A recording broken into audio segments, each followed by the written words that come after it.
Happy Halloween, everybody. Welcome back in. It's the Ben Bosscher Show here on 100.9 The Mitt.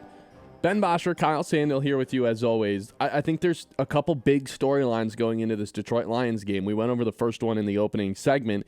J.J. McCarthy coming back to Michigan, making his return from injury, going up against college teammate Aiden Hutchinson. I think he is due for a disaster type of game. Calvin Shepard likes to get after the quarterback. The Minnesota offensive line has been in shambles all season. Nobody has any idea what's going on with Christian Darrisaw, and their starting center is also out. I think this has 5, 6, 7 sacks written all over it. Aiden Hutchinson, without a doubt, I think is going to get multiple sacks in this game.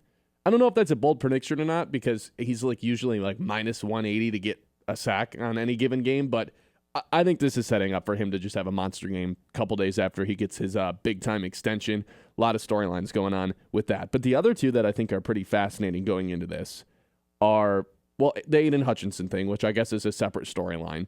Coming into this game, backup offense tackles, I just went over that. And then the other one would be Justin Jefferson versus Amik Robertson.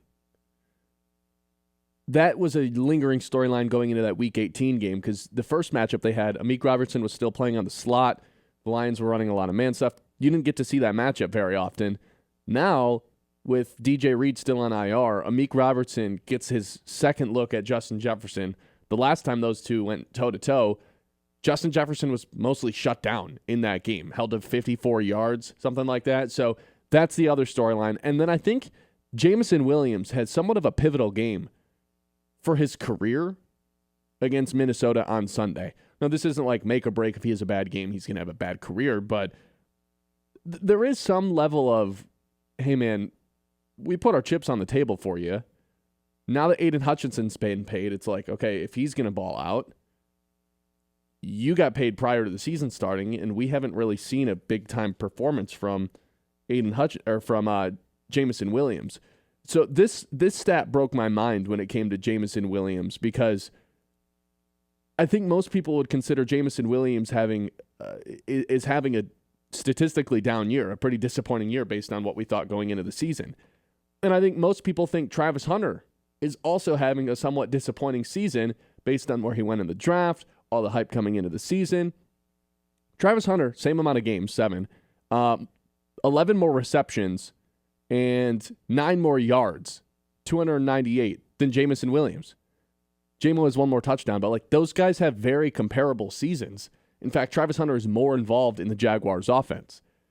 And if I would have said going into the year, hey, Travis Hunter's going to be Jameson Williams this season, we would all lost our minds. That would have been a huge win for the Jaguars and the Travis Hunter slappies out there.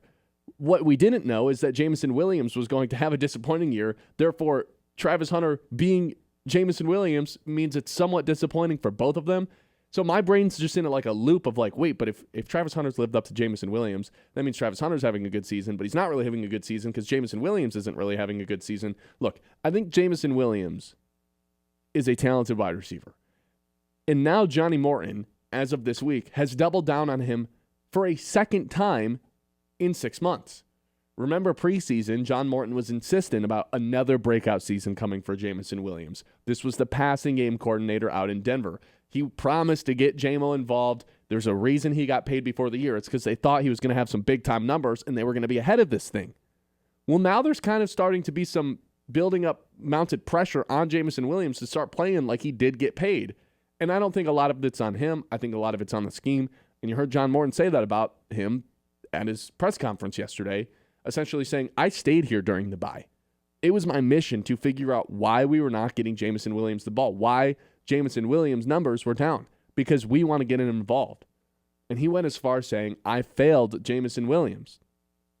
Okay, this is now the second time you've spoken highly of him, that you've propped him up, that you've said that this is going to be a breakout season for him. So now I'm looking at this game for JMO against a division team where he has struggled. There's another guy on the other side of the ball that he's been compared to his whole career in Jordan Addison. Aiden Hutchinson just fresh off of getting paid. Now it's wondering, all right, who's the next guy to get paid? Is Sam Laporta the odd man out? I'm hearing that a lot more lately just because JMO already did get paid. I think this is a pretty pivotal game for Jameson Williams and how his season's going to go. Obviously, it's been disappointing leading up to this Week 9 matchup, and it can go one of two ways.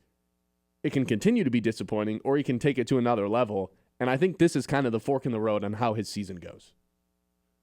Yeah, I agree. I mean, I think that the comments made from John Morton are more so like I don't know. It hasn't been a Jameson Williams disappointing season from his perspective, right? No. Like, he hasn't been disappointing.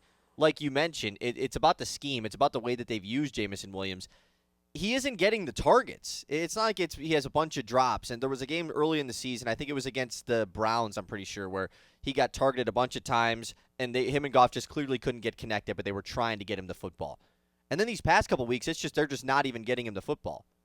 Kansas City, 0 catches. I mean, that can't happen. And so I think I respect John Morton for saying, like, I feel like I failed him because we need to get this guy the football. He's paid. He's an ultra weapon of this offense. But it's not like the offense has been disappointing. That's the issue. The offense has still been really good because of all the weapons involved. Amon-Ra St. Brown having another tremendous season. Jahmyr Gibbs, obviously, last week and in the week prior having huge games. So that's the only issue with Jameson Williams is it's not like the offense needs to be fixed. They just want to fix it for him a little bit, which that's what we've been asking for, you know? Mm-hmm. He's still having a good season for everything else he does. He's still tremendous run blocker. There's a reason why Jameson Williams in a lot of one wide receiver sets is the wide receiver out there. Most of the time he is in those big 3 tight end packages where they're running the football, 6 offensive linemen, whatever it is. If there's one wide receiver out there, it's J-Mo because of how good he blocks. Jameson Williams, 2 catches all season of over 20-plus yards. That's how the Lions need to get him involved. Yeah, I mean, like, that's he his needs whole to be thing. the explosive plays. He's big Right. play J-Mo, and that just hasn't really been the case at all this season, unfortunately for him.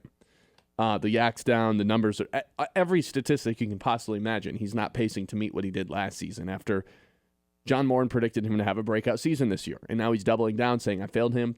I think this is a fork in the road game for Jameson Williams. So of those 3 storylines, I guess 4, Jay Jettas versus Amik Robertson, Jameson Williams, fork in the road game, Aiden Hutchinson, paid man, and J.J. McCarthy potentially ending the Vikings season, at least the spirit of the season, Halloween weekend, before November even rolls around, or I guess the first week in November.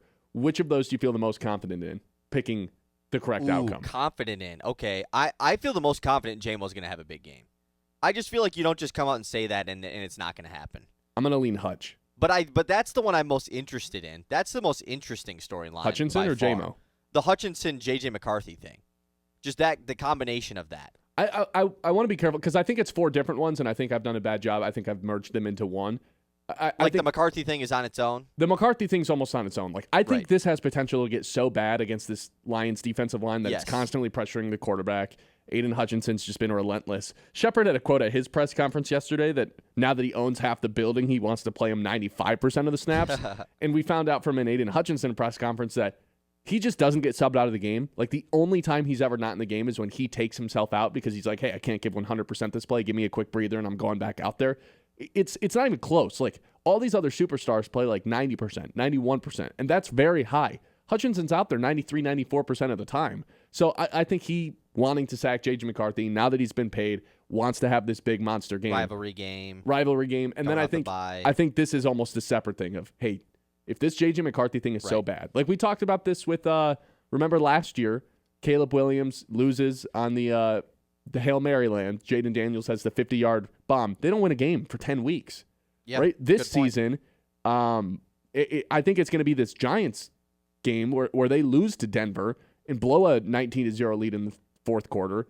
I don't know if they're going to win another game because that was such a big monumental collapse that I don't know if they're going to be able to recover from that. I think there's so much pressure and spotlight on J.J. McCarthy heading into this game that if the Lions really do embarrass them the way I think that they're going to, this might be one of those things where it's like, yeah, they just never bounced back from this. And I think it all starts with J.J. McCarthy. And you add in the fact of it's for sure the most interesting storyline because obviously the Michigan ties completely plays into it. So, yeah, I'm with you. I think this is a very interesting storyline this weekend that I'm loving the most. 989-837-6125. The Ben Bosscher Show, as always, is brought to you by Bresky Siding and Building Repair. Protect your home.